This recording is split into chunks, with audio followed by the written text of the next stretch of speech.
Welcome back to the channel. Welcome back to our Republikein Bridal Couples experience. This is going to be a 2-day vlog. So here we're just showing you guys that we're going to Evani where the meet and greet with the rest of the couples will be. So yeah, we were very late. We couldn't even do a proper intro. So this is us literally walking in and just, you know, going to the I think it's called Stratos. So that's where we were heading to at Avani. They were so good. They hosted us so well. So yeah, I hope you guys will enjoy this vlog. Yeah, so this is a meet and greet where the couples get to know each other, tell their love story, and yeah, I hope you guys will enjoy this video. Bridal couples for the Republikein Bridal Competition 2022. Can I get a yeah?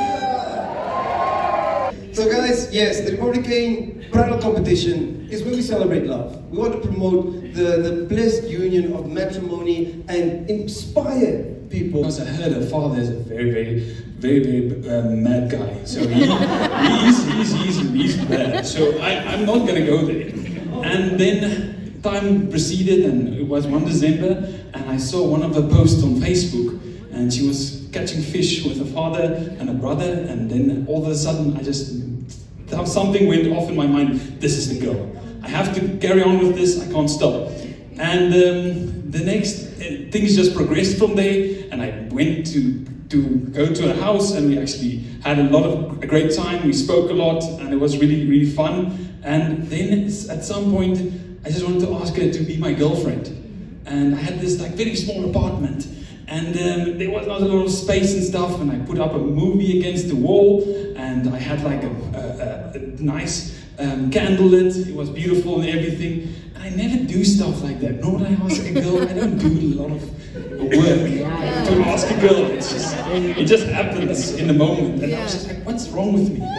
What's wrong with me? And the moment I asked her to be my girlfriend, that was the moment when I realized this is probably the last time I'm ever going to do this. And that's what I knew. And a few nights on, when we went, there's a big place where you can, on a hill, where you can see all the lights from Chumeb.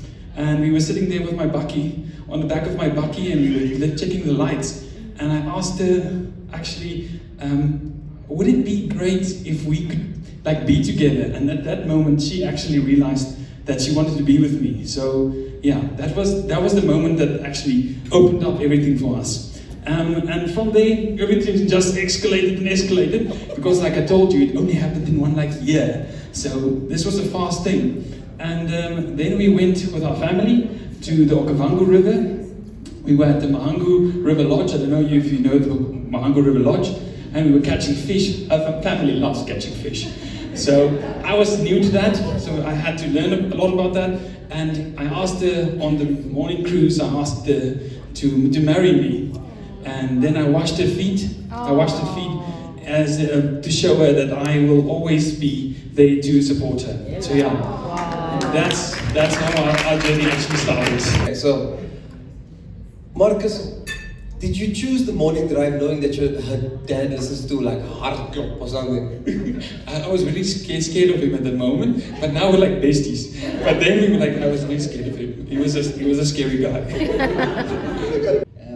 I like to say that I don't know how old people are here now, but back in the days we had this thing with MTC. They started the thing 7 to 12. Where you could then text for free and call for free. That's how we started. So my best friend then was dating her twin sister at the time. Yes. And I just recently found out that I was wrong. Because I the whole time thought she was in the north. I stayed in Lutherans. I'm born and bred in Lutherans. So I was talking to these twins, obviously because my friend is dating one, and for some reason when this one comes on the line, there's something that happens. And I was very young. I was still grade 12 then. So what do I know about love? And I always had this thing at home where I tell my parents, and they get frustrated. I tell him that I'm never gonna marry anyone. I used to tell people that, and they got pissed at me. But then I started talking to her. Anyways, the fast forward 8 years thereafter, I met her in Windhoek again. And you know, this, I see everybody's been talking about Facebook and stuff, so you know where you have a relationship, but it's just like a friend zone relationship kind of thing. So for 8 years, I've been in that friend zone, that little box. No, not best friends. I was like in a zone, like I'm just there. I'm the one that likes and pokes stuff. I'm that guy. And then this one time she posts something saying she's studying or something, and I'm like, I'm going to go. And then I somehow convinced her, like, let's go out on a date. It's our first date, my first date for that matter. I've never been on a date before. Oh. I love it. We were actually in love when we met already. And it was this big moment where I climbed out of the car to greet him, and I ran and he picked me up. And that was the moment that we met. And the moment that we met, we knew that we're gonna get married. Oh man. Yeah, so it was really like a movie. Yeah, and I kept waiting for that moment for the bubble to burst. You know, that at some point, like, this is not real. And it's still real. Like almost like a year and 6 months later, it's still real. So I was supposed to go away. I lived in Dubai for 5 years before that. And I had already had a job. I signed the contract. I resigned from my job, everything, to go to Dubai. So when we met, I told him, well, I'm leaving. And then he said, well, let's just sign a paper. Let's just get married. So we did it. We eloped in Xoxoxoxo. And actually, none of my family knew. Most of my friends didn't know. Because our plan was to go to Dubai. And then later on to be like, oh, by the way, we're getting married. And then the lockdown happened. And then we couldn't go to Dubai. They locked us out of the country. So then we were faced with telling all our friends and family, like, actually, I'm a keys. So that's our story. So obviously we didn't have a lot of time, and we knew we didn't have a lot of time, but we still knew that we found the one. So we want to, you know, make it fast, as everybody said. So yeah. Yeah, she's right about me telling her that I never want to get married. Before we met, I told her I don't ever want to get married. I was never interested in marriage. Until the day she arrived in Xoxoxoxo outside my house. The moment she got out the car, my whole mind changed. She's the one. I have to do something to keep her. So I took her on the first date. It was like 2 days later. I took her on the first date on the dunes at Long Beach, just opposite Long Beach, where you get the view of the coast and the sun goes down, and we had champagne. And then I told her, actually, I want to get married. It was only 2 days later. We were at the meeting. Wow. So yeah, the moment I saw her, I knew that I want to get married to her and I want to spend the rest of my life with her. I'm Sylvia, and this is my husband, Eddie. Eddie did not even know that I was going to enter the competition until he had to sign the form. That's how loud I am in this marriage. Anyways, I'll try to be brief since we are the last ones. It was last year during COVID. Okay, sometime there. Yeah, and then I was in a supermarket. I live in Katima Mlilo, by the way, 1,300 kilometers. I drove yesterday. Wow. So I was in a supermarket in Pick n Pay, and I was doing my monthly groceries, and I was buying these things to a point where when I'm busy picking, I'm noticing this guy is just picking the exact same items. Cheese, bread. The whole shop, trolley full, like stalker. Okay, I bought everything. I went all the way to the till, getting there, wanting to pay, The guy finally steps up now, finally has a voice. He's paying the now bill. pay. Wow! Wow!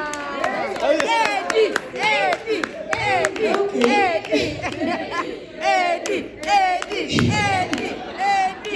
Very tempting, but I was like, nah, I'm gonna have an ego. Independent woman. What? I was like, no, I'm not gonna. I was like, no, thank you. I didn't ask for it.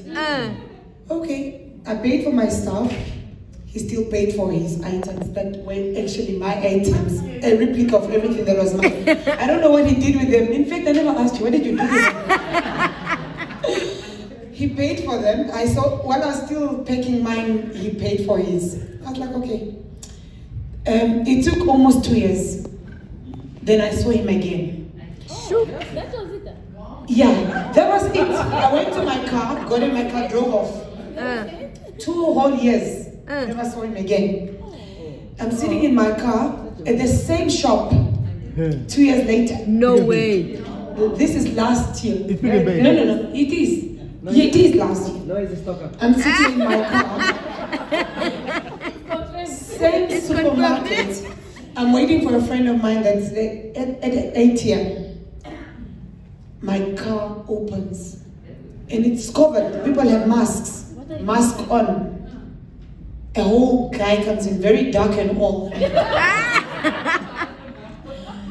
He sits in my car, and I actually got very angry. I must not lie. Who are you? What are you doing in my car? It's a stranger, by the way.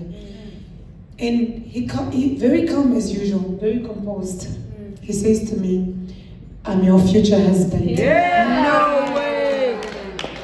Wow. My future husband. He took out maybe 200 or 400.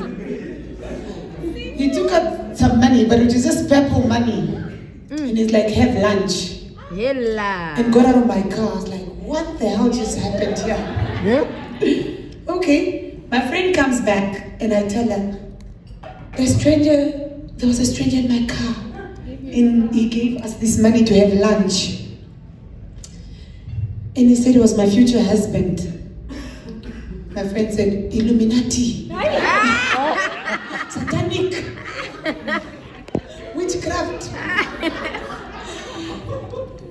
Well and good. Actually, we ate that money. We had lunch. There was a restaurant, just we went for lunch. How did I get to know it was you? You called me? He called me. And when he called me at a very fragile moment. I had lost a brother through a hit and run car accident. And he came through. He was, we started to chat. He was like, no, I was the stranger in your car this afternoon, and I'm the one who said I'll be your future husband. I don't know this guy. Curiosity. He played my mind. I'm a psychologist, by the way, but this guy got me. The husband. We started to talk, and a month later, I followed him to Lesotho for holiday. I visited him, came back home. He came 4 months later. But now here's the story. When he came back, this was April last year. Coming back, you landed on the 1st. No, you landed in March. He makes me book my own engagement. Who does that? I'm coming on holiday, book this, book that, pick me up. I live in Katimara. So I drove all the way 1003 by myself, picked him up in Van Dyck. We went to Swakop. He made me book all these activities, boat cruise, helicopter ride, air balloons, whatever. My dear. Now, Eddie is the man. Eddie all the way from South Africa. He bought it. He lived in Lesotho, but he bought it in Joburg. Now coming to Namibia, his ring box was messed up, so he had to get it fixed. Now we're living in an Airbnb together, but he's not settled. The guy's movements. I'll find you. 2 minutes he's leaving. I'm like, no, he's having an affair. This is definitely signs of an affair. I was very upset about it. He kept like red flags. It's too soon. Yeah. Too soon. He kept going up and down, moving without me, leaving me behind. We went to Swakop. We got to Swakop. uneasy. I'm like, you are having an affair. We went on the helicopter ride, and of all days, he picked the 1st of April. April Fool's Day. Who does that?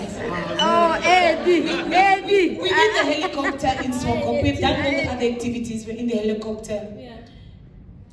The pilot, we're only 3. The pilot is on the story. I'm not.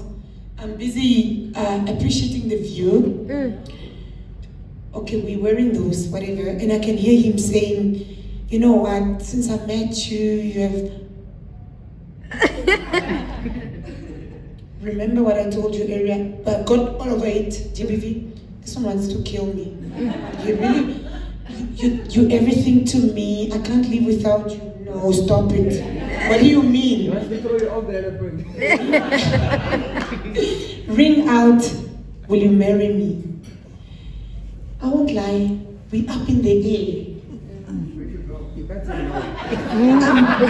He might throw you down. I'm like, Sylvia, what are your options? You just have to say yes.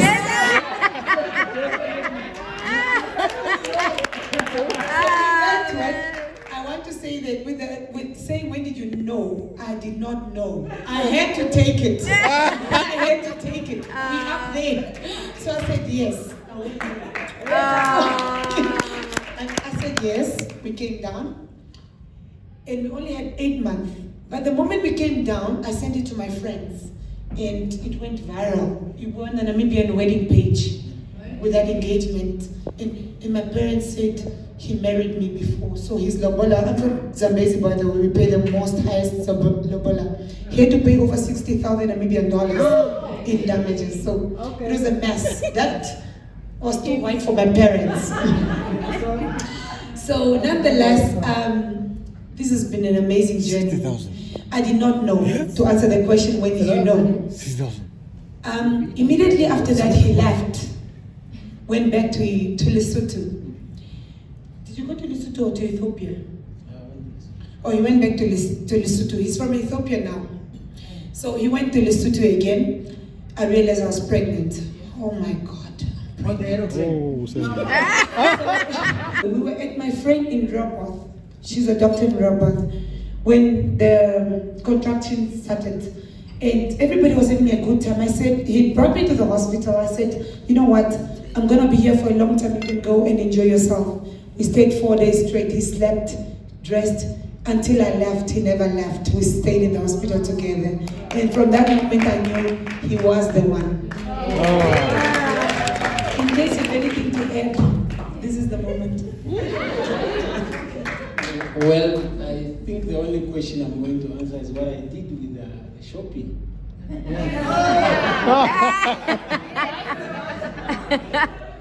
actually took it to my grandmother. And she asked me, what do I do with all this stuff? There was some foam bath there. I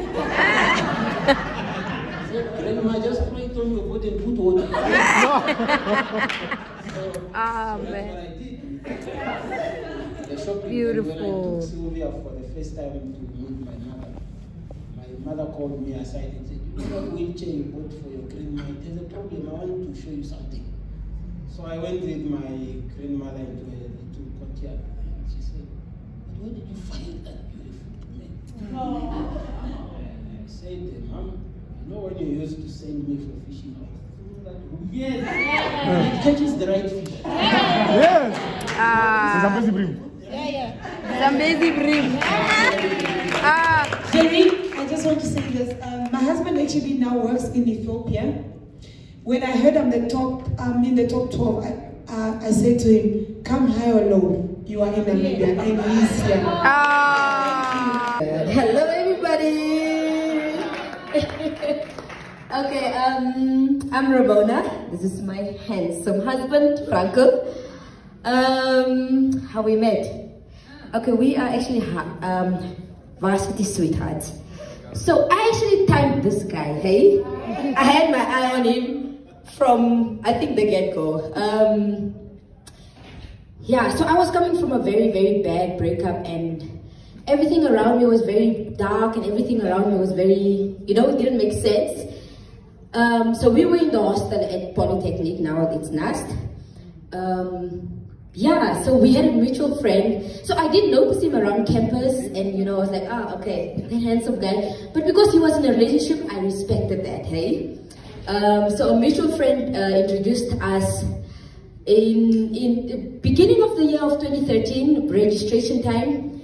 And man, she introduced us, and I gave him a hug. That hug mattered. Yo! And she's like, oh, Mona, this is Franco. And I'm like, I know him. I know he's Franco. Because listen, I've been timing this guy. Not because of anything weird or whatever, but because seeing him just gave me, I just felt good seeing him, honestly. He gave me such a peace of mind. He gave me, it just felt right, honestly. And we didn't even speak that time.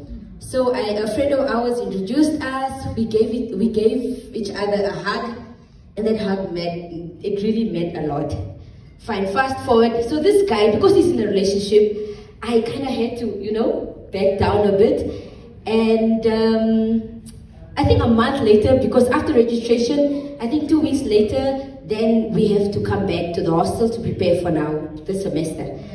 And I got his number somehow, and I texted him. That time he's still at home, and I texted him and I asked him for a locker, apparently. But because I just wanted to talk to him. Honestly, I was in a dark space, and like I said, it just felt good seeing him, so I just wanted to reach out and just speak to him. Fine, fast forward, I texted him and I asked for a padlock. He gave me, I can't remember what he said, but then I asked him what he's doing. And then he said he's helping his mom clean the kitchen. Man,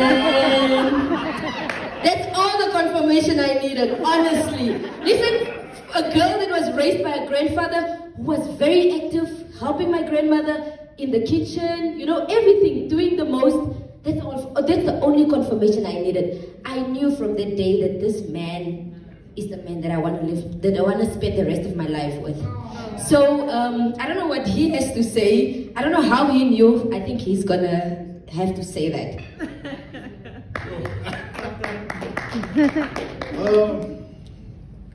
Now, when we started, I think like 3-4 months in the relationship, that's when I knew. Because I was also coming from a bad space. That's why, like, she would just see me around the campus. I was just most of the time on my own.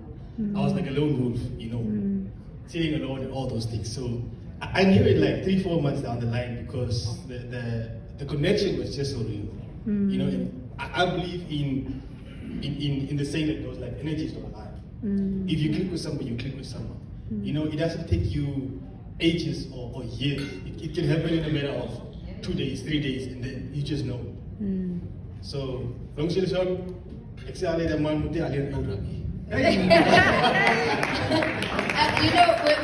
you say energies don't lie, and when I say I tracked this guy down, hey, I didn't care whether he was in a relationship. When it's breakfast time, when you're in the hostel, when it's breakfast time, I knew this guy was going to breakfast at 6 o'clock. I made sure. I'm not even a breakfast girl, hey? I made sure I was in the dining hall at 6 o'clock. So this guy can see me, And yeah, I made sure that this guy, 1:30, this guy would go for lunch. I made sure, even if I'm not hungry, I'm at lunch at 1:30. So long story short, we are spending forever together. Oh, you guys are amazing, man. You remind me, I was in the hostel, man, and it reminds me about this girl I met over some Marmite. We both went for the Marmite and our hands touched. And then we knew. This is extra strong forever. But well done, guys. Give them a round of applause.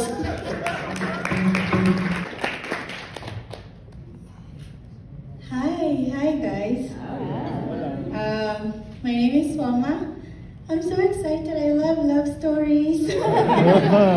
So I'm just sitting there, just enjoying listening to these love stories, and I'm a life coach.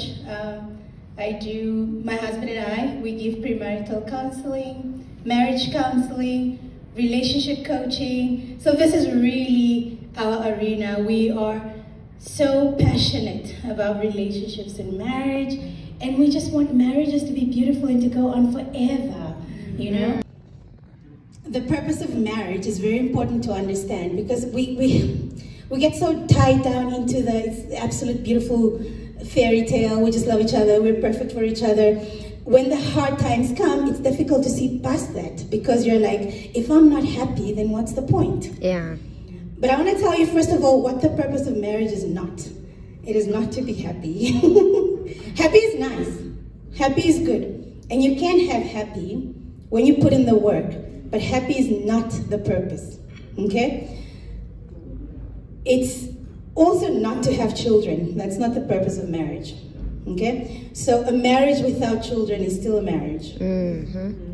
The purpose of, yes, you can have children. It's amazing if we've got a little daughter, adorable. It's great when you have children, but that's also not the purpose. So even if you don't have children, you still have to stay married, right?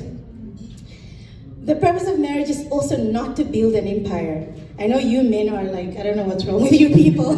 So we build an empire. I found a woman I can build with. What are you building, bro? Let's just stay married. Let's work on that. I don't know what you want to build. That's but right now right. I'm frustrated because you're not taking me on a date. So I don't know what you want to build. So the purpose of marriage is not to build an empire. You can build an empire. Some couples build empires and it's amazing. But that's not the purpose of marriage. We find the purpose in marriage in our favorite definition. I know there's a lot of definitions out there, but we find our definition in Genesis chapter 2, verse 24. It's, you know, the whole beginning description and whatever, how the world started. And there in the text it says, therefore, a man shall leave his mother and father, and he shall cleave to his wife, and the two shall become one. Okay? That's our definition. So there's three things in there. The first one is you leave your mother and your father. That means you leave your past, you leave your single life, you leave your wild thoughts of how you're going to build this empire. You live your single life, you leave, I don't know, whatever castles you built in the sky. And you cleave to your wife. Cleaving means to permanently glue together. Okay? Cleaving literally means I'm wedging myself to this person. And I'm building something that's supposed to be eternal. Before you leave, when you're with your parents and in your single life, you have your parents who are molding you, shaping you, developing you. But you have to cut that off so that you can submit yourself to your spouse so that they can build and mold and develop you. And you do this together. You cannot properly cleave unless you properly leave.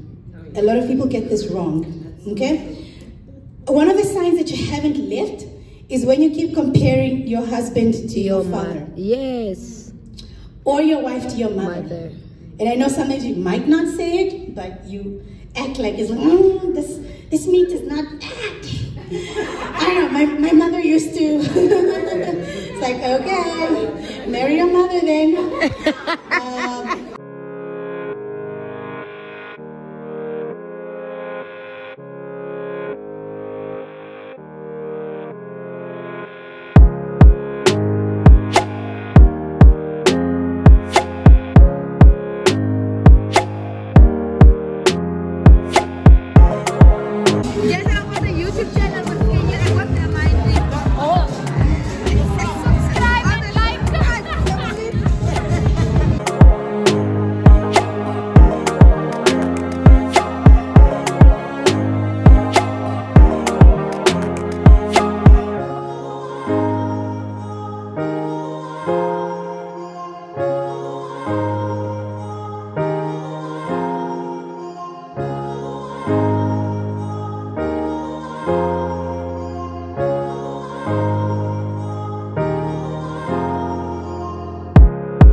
Christmas, honey. You better.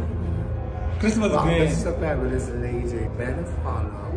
If you want more content, please subscribe. Christopher the Grand. Christopher the Grand. I'm gonna remember. Please subscribe to ours, darling. What's yours? One. Are you gonna remember? I was on the call from Skycore and como quiere corre. Quiere ne questa. Yeah, subscribe again.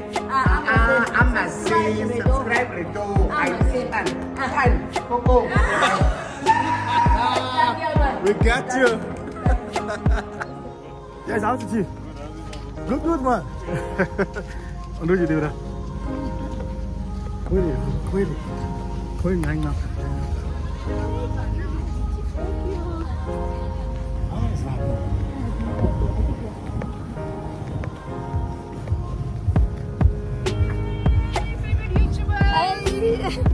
Nice to meet you. Nice to meet you. Nice to meet Very, very. So It's like a wedding couple. so late.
Guys, we're so exhausted, but gosh, we had an amazing time. We had a good time at the Republikein competition with other couples. Oh, it was nice. And yeah, not only that, guys, the energy, you know what is so amazing for me was like different love stories. Each love story had like its own marriage, the beginning. Some of them, they started at the end of the day, like one could really take one or two things from each story. And oh, it was nice. Some of them were based on love at first sight, others were based on distance and perseverance, others were based on loyalty tests. Oh, it was nice. You know, the meet and greet last night was also very nice. Yeah. But okay, we don't want to speak much. We just want to thank you guys so much for allowing us to experience this. Making it possible for us to be part of the top 12. To be part of the top 12. Listen, I would really encourage the couples that are getting married. I think they got married this year or getting married next year. I think they will look at 2020 as just look out for that Republikein thing. It's a nice experience. Honestly, don't go in there to win. Go in there for the experience and to have fun and meeting other couples. It was so nice.